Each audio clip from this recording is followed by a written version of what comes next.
Anak dibentak satu kali, maka akan mati sel saraf anak itu sebanyak jutaan, bahkan 1 miliar kalau tidak salah, itu jutaan. Lah padahal itu potensi untuk kecerdasan.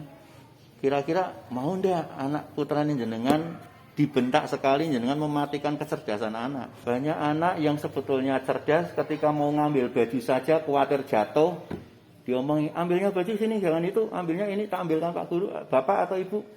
Sehingga anak tidak mampu memutuskan milih warna saja untuk pakai baju, itu tidak berani.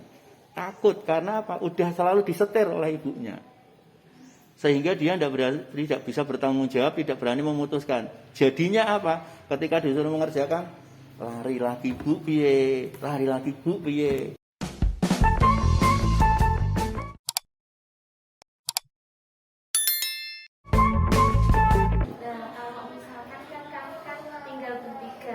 Hanya saya, suami, dan anak.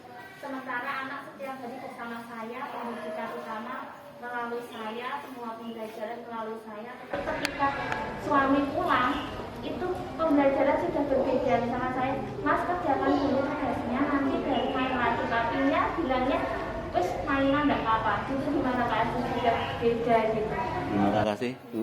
Itu juga sering terjadi sama saya Bu. Ngapunten tidak jenengan tok, saya juga sama. Istri saya jauh berbeda pendidikannya dengan saya. Saya S1 itu pertama saya lulus SMA atau SPG. Itu kemudian saya tadinya tidak mau ngajar Bu. Saya tidak mau mengajar di guru itu tidak mau. Tapi masyarakat itu selalu marani ke tempat saya, dolani terus. Pak, ilmu kamu itu eman-eman kok tidak untuk mengajar. Aku ikut mengajar. Setelah mengajar saya itu melihat kondisi yang tempat saya mengajar itu ketika lomba tidak juara. Nah saya tertantang, apa iya sih selalu tidak juara? Coba saya ingin membuktikan bahwa saya bisa kok untuk bisa menjuarakan anak-anak saya. Waktu itu saya mengajar di madrasah ya, di SD ya. Saya mengajar di SD 10 tahun Bu.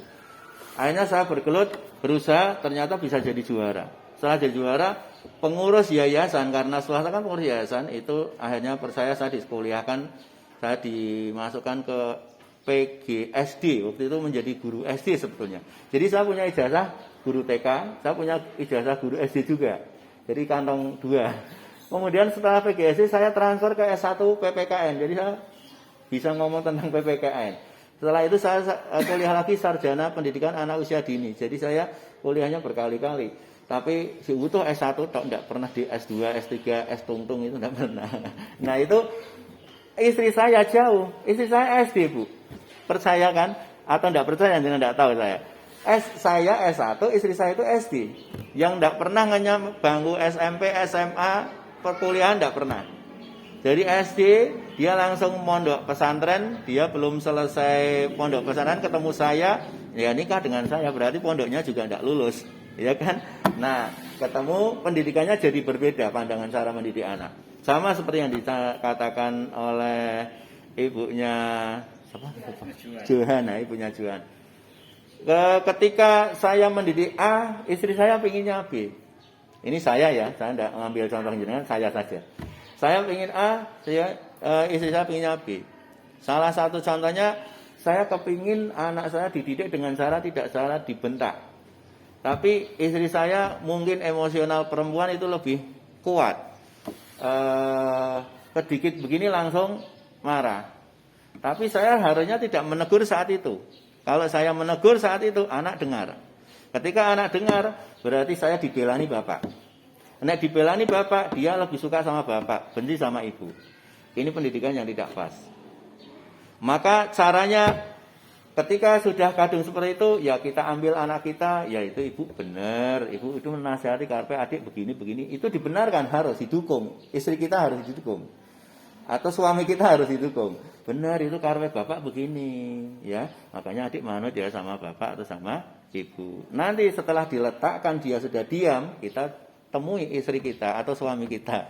Ngomong sama suami kita, bicara dengan baik-baik, tapi jangan emosi, tanda kutip. Nggak boleh ngomong kasar. Maksudnya kadang gini loh, kita mau membenarkan diri kita saja di lampu emosi, jengkel sama lawan pasangan keluarga kita gitu loh. Aku ngomong, Dek, yuk Dek kita ngomong bareng-bareng. Sebetulnya aku suka sih karpe harapannya istri saya bagus, karepe sampean apik, karepe aku ya apik. Cuma carane sing beda. Carane iki sing beda.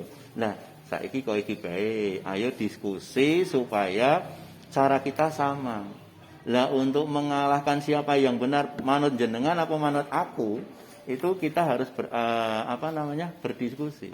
Kayak menurut saya, dasar ilmunya adalah saya ilmu masalah pendidikan anak usia dini. Orang dibentak satu kali, anak dibentak satu kali, maka akan mati sel saraf anak itu sebanyak jutaan, bahkan 1 miliar kalau tidak salah, itu jutaan. Lah padahal itu potensi untuk kecerdasan.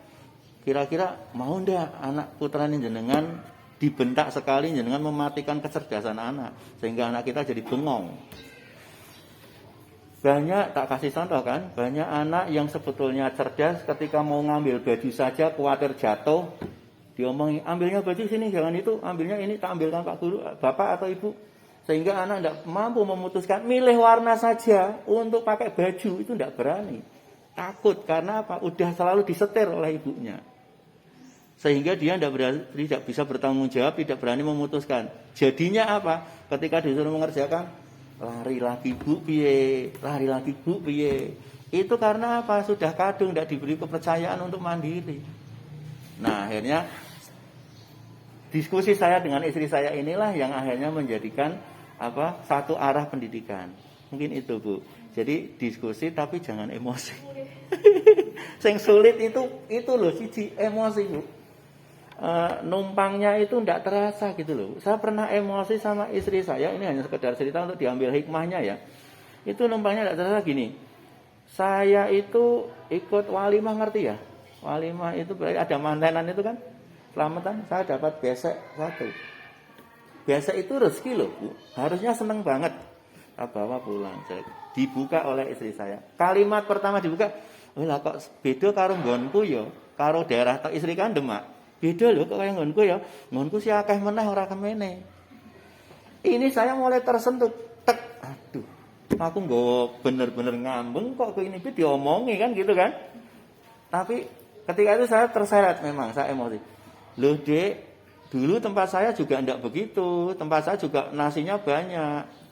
Loh, sekarang kan karena sudah lama jadinya berkurang menyesuaikan dengan kondisi waktu. Istri saya jawab lagi, ya ndak ngonku wis bisa utuh kok iki.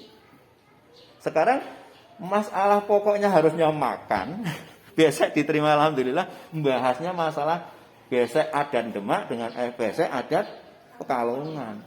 Terjadi rame-rame. Aku sadar, ya Allah Gusti, ini kesalahan ini. Saya selaku pemimpin keluarga tidak boleh saya teruskan. Dia mungkin tidak bisa kalau dihentikan. Saya laki-laki harus bisa ngontrol diri.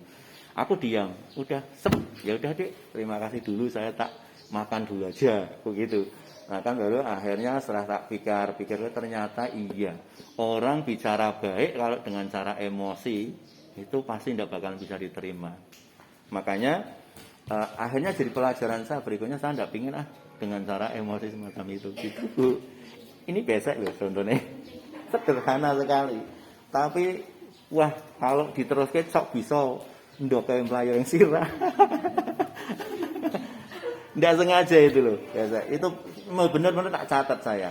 Ya Allah Gusti, ini luar biasa ya. Rezeki kok tapi malah menjadi sesuatu yang penyebab masalah itu bagaimana? Tidak kemampuan kita lah untuk kontrol yang semacam itu.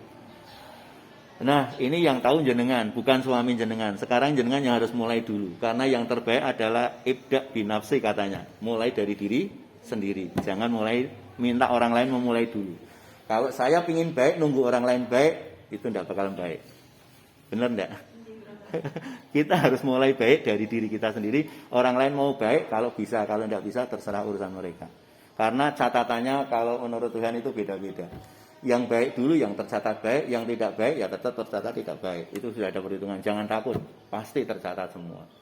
Maka jangan merasa diri kita kok geleman temen. Bahasa geleman temen ini menurut saya kok bahasa salah. Kok temen sih sudi-sudio temen gitu loh.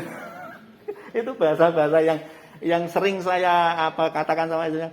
Ojo kayak gitu. Pernah saya tanpa sengaja ada anak tetangga berbuat salah. Saya ngomong, dia jangan gitu, jangan berkelahi. ndak baik kan ini.